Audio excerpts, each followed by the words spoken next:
নমস্কার, কেমন আছেন সবাই? রাশিয়াতে দুই বোনের আরও একটি নতুন ব্লগে আপনাদের সবাইকে স্বাগত। আজ সোমবার আর এখন বাজে সন্ধ্যা ওই 7টা মতো। তাহলে চলুন আজকের ব্লগটা এখান থেকেই শুরু করা যাক। আর আজকের ওয়েদার কিন্তু প্রচণ্ড খারাপ। সেই দুপুর থেকে খুব হেভি স্নোফল হচ্ছে আর সঙ্গে কিন্তু রয়েছে প্রচণ্ড ঝোড়ো হাওয়া। আর তাহলে আন্দাজ করতেই পারছেন যে আজকে ঠান্ডাটা কি পরিমাণে রয়েছে। আর এদিকে আমার বোনু এত ঠান্ডার মধ্যে গরম গরম তালের বড়া ভাজছে। তো এই তালের বড়া খাওয়ার পরে আমি আপনাদেরকে নিয়ে যাব বাইরে দেখাতে বাইরের আজকের ওয়েদার কি পরিমাণে বরফ পড়েছে বাইরে। আসলে কি বলুন তো, এত ঠান্ডার মধ্যে না একটু এই তালের বড়া ছড়া খেতে বেশ ভালোই লাগে। তবে আমাদের এখানে তো আর তাল পাওয়া যায় না। ওই অসিত যখন গত মাসে এসেছিল ইন্ডিয়া থেকে, সেই সময় একটুখানি নিয়ে এসেছিল একটা কন্টেনারে করে। তো তার মধ্যে একটু অবশিষ্ট ছিল যেটা দিয়ে আজকে তালের বড়া করছে। তো আগেই ঠাকুরের জন্য একটু তুলে রাখলো, পরে ভোগে লাগাবে। আর এখন আমার পালা, আমি এখান থেকে 2-4টে খেয়ে তারপরে বেরোবো। তো বনু আজকে শুধু তালের বড়া বানিয়েই শান্ত হলো না, এখন আবার পাটিসাপটা বানাচ্ছে। তো বনুরও বাইরে যাওয়ার খুব ইচ্ছা ছিল, কিন্তু কভিয়াংশ খুব ছোট, ও যাওয়ার জন্য বায়না করবে, এই কারণে বনু যাচ্ছে না। তো ওইগুলো বানাক, চলুন আমরাই বাইরে থেকে ঘুরে আসি। ওরে বাবা, বাইরের ওয়েদারটা জাস্ট দেখুন, দেখতে তো চরম লাগছে কিন্তু সাংঘাতিক ঠান্ডা হাওয়া।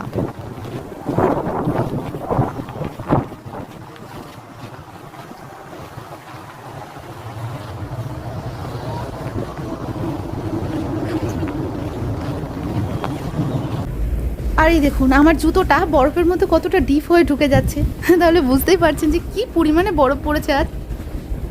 মনে হচ্ছে ঝোড়ো হাওয়াটা একটু কমলো, তবে এই বেচারা গাড়িগুলোকে দেখে কিন্তু প্রচণ্ড কষ্ট হচ্ছে। দেখুন কি পরিমাণে বরফে ঢেকে রয়েছে।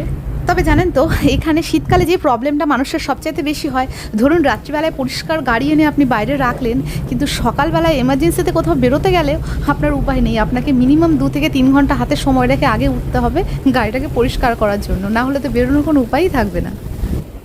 আর চারিদিকটা দেখুন কেমন ধোঁয়াশা ধোঁয়াশা মতো হয়ে গেছে, আর এত পরিমাণে হাওয়া যে বরফগুলো ধোঁয়ার মতো করে উঠছে হাওয়ার মধ্যে।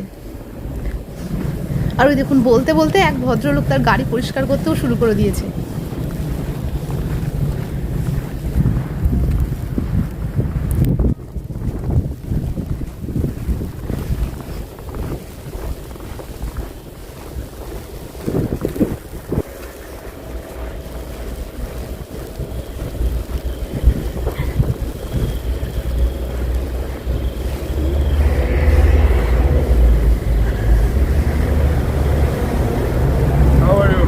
Fine, thank you.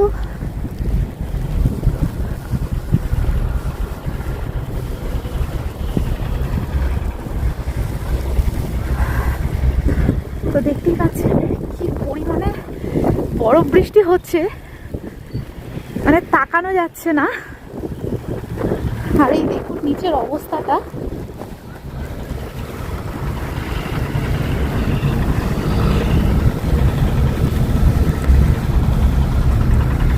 রাস্তাও পরিষ্কার করার মধ্যে সময় পাচ্ছে না, কারণ এত পরিমাণে সমানে বৃষ্টি হচ্ছে।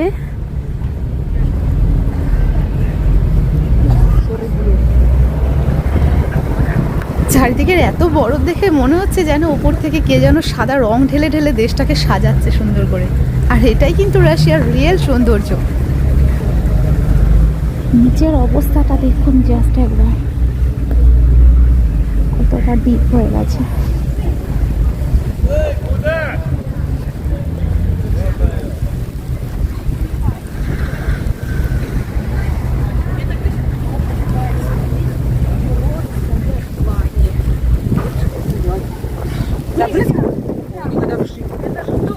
ওই দেখুন এই কুট্টুস বাবুটা এই ঠান্ডার মধ্যে সোয়েটার পরে বেরিয়েছে ঘুরতে।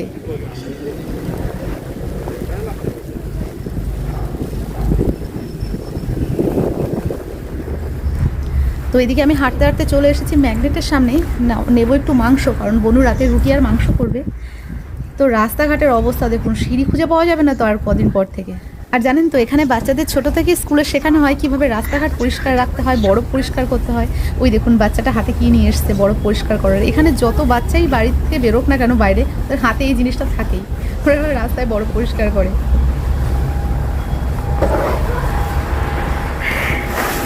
তো আমার মাংস নেওয়া হয়ে গেছে, এখন যাই টুকটুক করে বাড়ির দিকে।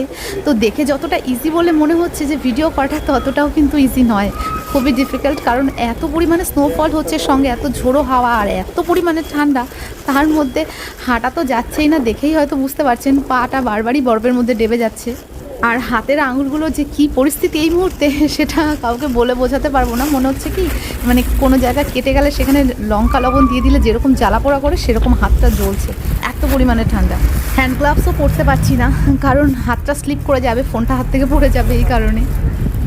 আর এত পরিমাণে স্নোফল হচ্ছে যে ভালোভাবে তাকানো পর্যন্ত যাচ্ছে না, চোখের পাতাতেও বরফ এসে জমে যাচ্ছে। হয়তো ভিডিওতে অতটা ক্লিয়ারলি বোঝা যাচ্ছে না।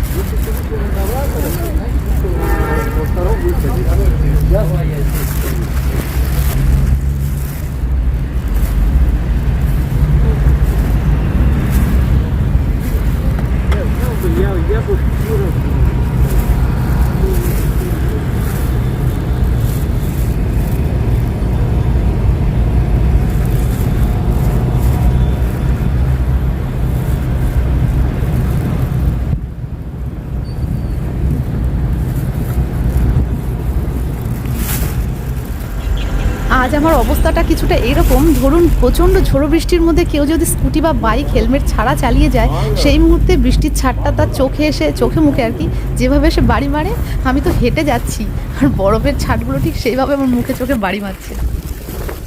তবে সব মিলিয়ে বাইরের পরিবেশটা কিন্তু মানে জাস্ট ভাষায় প্রকাশ করার মতো না, এতটা সুন্দর।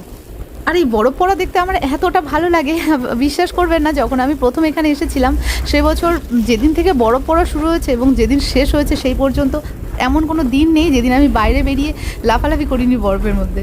আর এবছর তো আমার দুটো পা আরও যুক্ত হয়েছে বেশি, কারণ আমাদের কাভিয়াংশ, এবছর তো মাসি আর ভাগ্নে মিলে সেই লাফালাফি করবো বরফে।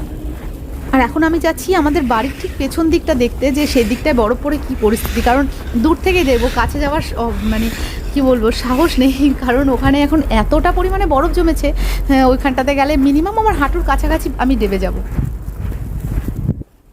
ওই দেখুন কি পরিস্থিতি, আসলে ওই দিকটা একটু নিচু, কারণ ওই দিকটা খেলার মাঠ তো, এই কারণে। বরফের ওপর সবাই যখন পায়ের ছাপ রেখে গেছে, আমি আর বাদ যাই কেন, আমিও কয়েকটা বেশ ছাপ দিয়ে যাই। তবে কতক্ষণ থাকবে সেটা জানা নেই, কারণ যে পরিমাণে স্নোফল হচ্ছে একটু পরেই আবার সমান হয়ে যাবে।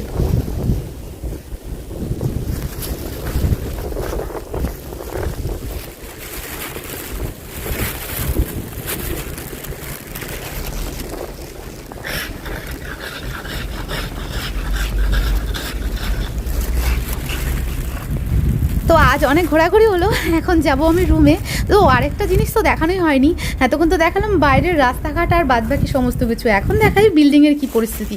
দেখুন মেন যে দরজা রয়েছে যেটা দিয়ে আমরা ঢুকবো, তো সেটা বরফের জন্য আটকে গেছে, মানে বন্ধ হচ্ছে না আর কি, খোলাই রয়েছে। তো রাতে পরিষ্কার করার লোক এসে পরিষ্কার করে বরফ দরজা আটকে দিয়ে যাবে, আবার সকালে সবার ঘুম থেকে ওঠার আগে এসে দরজার কাছ থেকে বরফ পরিষ্কার করে দিয়ে যাবে, না হলে আবার ভেতর থেকে আমরা দরজা খুলতে পারবো না। তো এখানকার সিস্টেমটা এরকম। আর এদিকে আমি দেখতে পাচ্ছি, আমি বাইরে যখন গেছি তো সেই সময় বোন সমস্ত মাংসের মশলা টশলা সব করে রেডি করে রেখেছে, আমি বাড়ি এসেছি তো সঙ্গে সঙ্গে মাংস কেটে রান্নাও চাপিয়ে দিয়েছে। আর বাইরের বরফের মতো আমি এতটাই জমে গেছি যে আমি এখন আধ ঘন্টা 45 মিনিটের জন্য কম্বলের নিচে চলে যাব, তারপরে এসে রুটি বানিয়ে নেব। তাহলে আজকের ভিডিওটা এই পর্যন্তই। কেমন লাগলো ভিডিওটা কমেন্টে অবশ্যই জানাবেন, আর যদি ভালো লেগে থাকে তাহলে লাইক কমেন্ট আর শেয়ার করে দেবেন। আর এরকম নিত্য নতুন ভিডিও পেতে হলে অবশ্যই সাবস্ক্রাইব করতে হবে আমাদের চ্যানেল রাশিয়াতে দুই বোন। তাহলে দেখা হচ্ছে নেক্সট কোনো ব্লগে, ততক্ষণের জন্য ভালো থাকবেন, সুস্থ থাকবেন, টাটা।